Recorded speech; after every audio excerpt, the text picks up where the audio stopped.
Unaambiwa Urusi kuandaa kombe la dunia kwa mataifa yasiyofuzu mwaka 2026. Urusi imeanza mikakati ya kuandaa mashindano mapya ya kimataifa kwa ajili ya timu za taifa ambazo hazitashiriki kombe la dunia mwaka 2026, ikiwa ni jaribio la kuongeza shinikizo kwa FIFA iondoe vikwazo vilivyowekwa dhidi yake. Mashindano hayo yanayopendekezwa yanatarajiwa kushirikisha timu 8 hadi 12, zote zikicheza ndani ya Urusi pekee. Timu zinazotarajiwa kualikwa ni pamoja na Urusi yenyewe ambao ndo kama wenyeji wa michuano hiyo, China, Cameroon, Nigeria, hizi zote kutoka Afrika, Serbia, Ugiriki, Chile, Peru pamoja na Venezuela. Hizi ni baadhi ya nchi kutoka Amerika ya Kusini pamoja na Ulaya. Sasa mpango huu bado uko katika hatua za awali na hakuna uthibitisho rasmi ambao umetolewa hadi sasa, lakini Urusi inaonekana kusukuma mbele wazo hili kama njia ya kurejesha ushiriki wake kwenye soka la kimataifa baada ya kutengwa.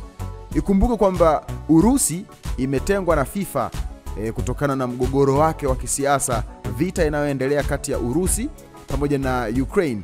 Urusi imekuwa ikishambulia Ukraine, hivyo FIFA imeweza kuweka vikwazo vya kuiondoa Urusi kwenye michuano ya FIFA ambayo FIFA inasimamia, ikiwemo kombe la dunia pamoja na michuano mingine. Ikumbuke kwamba mwaka 2018 Urusi walikuwa ni wenyeji wa michuano ya kombe la dunia na ilifanyika kwao kwa mafanikio makubwa, ikimshuhudia Ufaransa akinyakua kombe hilo. Lakini mara baada ya mgogoro kati ya Urusi na Ukraine, mambo yamekuwa tofauti na FIFA imewawekea vikwazo Urusi. Hivyo mpango wa Urusi kuweza kuandaa kombe lake la dunia kwa mataifa yasiyofuzu ni sehemu ya mikakati yake katika kujiweka sawa, kuhakikisha kwamba inashinikiza FIFA iweze kuwafungulia vikwazo hivyo na mwisho wa siku waweze kushiriki tena kwenye michuano hiyo mikubwa na yenye mvuto wa kipekee ulimwenguni.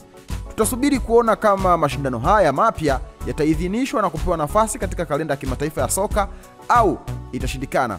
Nini maoni yako? Nione kwenye comment maoni yako, itakuwa vyema na swadakta sana. Hii ni VOT Media. Wakati wote sisi tumechangamka. Hamasa ni kuendelea kusubscribe katika YouTube channel ya kwetu. Subscribe, like, comment, share kwa ndugu jamaa na marafiki ili siku zote wasiweze kupitwa na taarifa zote muhimu ambazo zinakuwa zinatoka kwetu.